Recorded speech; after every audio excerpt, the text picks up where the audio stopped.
বুবু, জলদি আয়, ঘুমাবি না?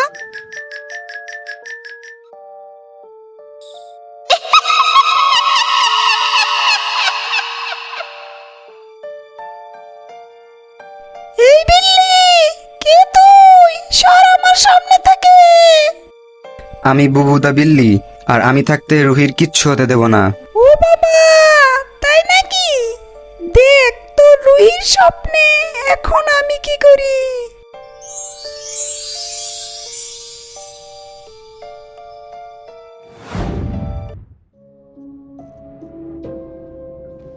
টোটোরো, তুই এখানে কি করছিস?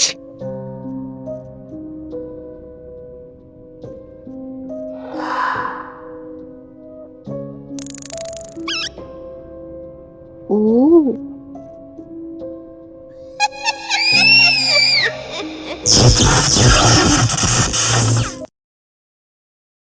রুহি, জলদি চলো, আমাদের এখন এখান থেকে যেতে হবে। বুবু তুই এখানে? আর তুই কথা বলছিস কি করে? এখন এসবের সময় নেই। ইয়ে, আমি আবার আসবো। তো বুবু তুই কথাও বলতে পারিস? আর আমি এতদিন জানতামই না। হ্যাঁ রুহি, আমি সাধারণ বিল্লি না, ওই ভূতনি তোমার স্বপ্নে এসেছে। এখন তুমি স্বপ্ন দেখছো। হ হ হ হ হ, আমি ইয়ামিন। ইয়ামিন, তুমি? তোমরা এখানে কি করছো? জলদি এখান থেকে যাও, না হলে সেই ভূত আবার চলে আসবে। চলো রুহি, আমাদের এখনই যেতে হবে। হুম।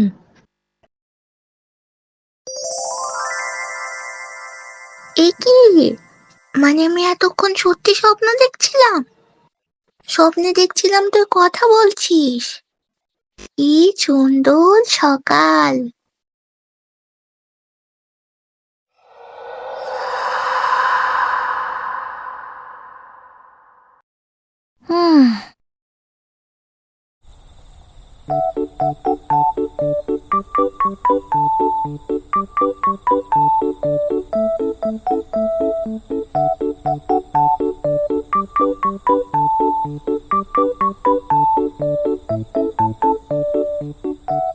মা, কি? কে তোর মা? আমি শাকচুন্নি। তোর বাসায় ফিরে যা। এত রাতে তুই বাইরে কি করছিস? আমার ঘুম ধরছিল না, তাই বাইরে ঘুরছিলাম। আর তুমি গাছে একা একা কি করছো? পড়ে গেলে তখন তো মরে ভূত হয়ে যাবে। আই অ্যাম অলরেডি ভূত। তাই নাকি? তাহলে মুখ থেকে আগুন বের করো তো। আমি পারি না। তুমি এখন গাছ থেকে নামো আর বাসায় যাও, গিয়ে ঘুমাও, নইলে ভূত ধরবে। এত রাত জাগো কেন? ফোন টিপে টিপে তো চোখের নিচে দাগ করে ফেলেছো, দেখেই তো ভূতের মতো লাগছে। হ্যাঁ যাচ্ছি, তুমিও যাও। না না, যাচ্ছি যাচ্ছি। এই বুবু কই গেল? বুবু, আমি জানি তুই এখানে লুকিয়ে আছিস। বের হ। আপনি কে? আপনি কি আসলে রুহির মা? রুহির বাবাকে বিয়ে করেছিলাম, সংসার খুব সুখেই কাটছিল। কিন্তু একদিন সব শেষ হয়ে যায়, বাসায় আগুন লেগে যায়। রুহির বাবা বাজারে গিয়েছিল, গেট বাহির থেকে লাগানো। তারপর রুহির বাবা অপর্ণাকে বিয়ে করে, ইয়ামিনের জন্ম হয়। কিন্তু সে রুহিকে দু চোখে দেখতে পারতো না। একদিন আমি থাকবো না আর, তুমি থাকো তোমার মেয়ের সাথে, আমি চললাম আমার ছেলে ইয়ামিনকে নিয়ে। আর তারপর সেই রাতে তারা নদী পার হতে গিয়ে নৌকা ডুবে মারা যায়। তখন থেকে অপর্ণার আত্মা আমার মেয়ের পেছনে পড়ে থাকে, কারণ তার মনে হয় রুহির জন্য তারা ঘর থেকে বের হয়েছিল, তাই তাদের মৃত্যুর জন্য রুহি দায়ী। আপনার কি মনে হয় না তাকে সত্যি কথা বলা দরকার? না, এখন না। ও অনেক ছোট, বড় হোক ও নিজে জেনে যাবে। তুই তাকে দেখে রাখ যেন সে অপর্ণা তার পিছু না করতে পারে। জি অবশ্যই, আপনি চিন্তা করবেন না। নিজের মেয়ে বলে কথা, চিন্তা তো একটু হবেই। মা, তুমি নাই, তাও কেন জানি মনে হয় তুমি সব সময় আছো, সব সময় ছিলে। আমার এখন বুবু ছাড়া আর কেউ নাই। আমি আছি মা। মা, তুমি? আমি জানি তুমিই আমার মা। বুবু, কই তুই? জলদি আয়। জি আন্টি। আন্টি? যাই হোক, জলদি চল, ওই হারামজাদি আমার মেয়েকে নিয়ে গেছে। Let's go.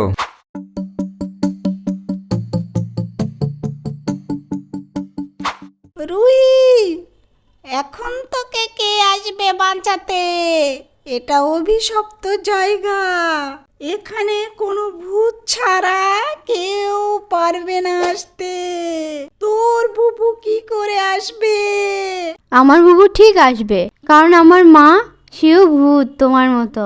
তুমি নিশিভূত হলে সেও শাকচুন্নি। কি? তোর মা? আমি সামনে যেতে পারছি না।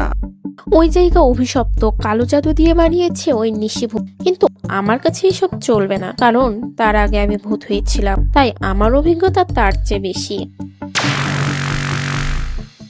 তাই নাকি? দেখি কি করে তোর ওই সাতচিন্নি মা আর বুবু বিল্লি। আমার কাছে কালো জাদুর শক্তি আছে। এসবের কি দরকার মা? ওকে ছেড়ে দাও না। ওই কি করেছে? ওই তো আমার বোন হচ্ছে। তুই চুপ কর। আর মায়ের জন্য আজ আমাদের এই অবস্থা। কাউকে ছাড়বো না। Surprise mother father. ও দুঃখিত, মাদার অ্যান্ড সন। সুবর্ণা, তুই এটা ঠিক করিসনি। তোর এত বড় সাহস, তুই আমার মেয়েকে নিয়ে এসেছিস। তুই এখন শেষ। ইয়ামিন!